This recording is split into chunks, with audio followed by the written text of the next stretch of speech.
দ্বিতীয় ধাপে উপজেলা পরিষদ নির্বাচনের প্রতীক বরাদ্দের পর এখন চলছে গণসংযোগ। কুড়িগ্রাম থেকে যোগ দিচ্ছেন গোলাম মাওলা সিরাজ, তার কাছ থেকে জানবো বিস্তারিত। সিরাজ।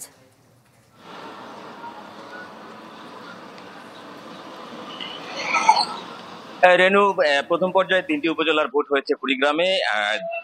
দ্বিতীয় এবং তৃতীয় পর্যায়ে আরো 6টি উপজেলার ভোট হবে। তার মধ্যে আগামী 21 মে আছে 3টি উপজেলার ভোট।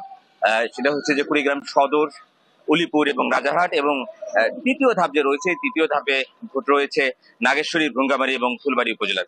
এই যে 6টি উপজেলা রয়েছে, এই 6টি উপজেলায় চেয়ারম্যান পদে প্রতিদ্বন্দ্বিতা করছে 27 জন প্রার্থী এবং ভাইস চেয়ারম্যান পদে প্রার্থী রয়েছেন 22 জন এবং মহিলা ভাইস চেয়ারম্যান পদে প্রার্থী রয়েছেন কিন্তু 20 জন।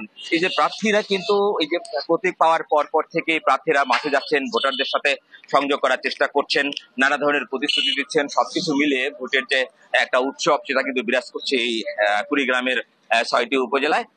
এখন পর্যন্ত কিন্তু আমরা যে প্রচারণার মধ্যে প্রার্থীদের বিরুদ্ধে তেমন কোনো অভিযোগ বা অন্য কোনো অভিযোগ, এমন কোনো ঘটনা এখন পর্যন্ত ঘটেনি, বা আমরা প্রশাসনের কাছ থেকে এমন কোনো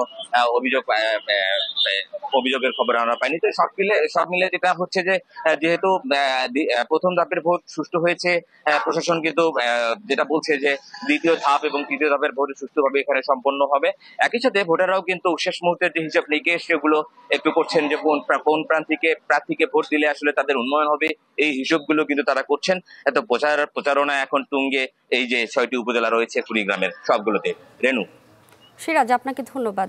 দর্শক, কুড়িগ্রাম থেকে যুক্ত হয়েছিলেন সহকর্মী গোলাম মাওলা সিরাজ।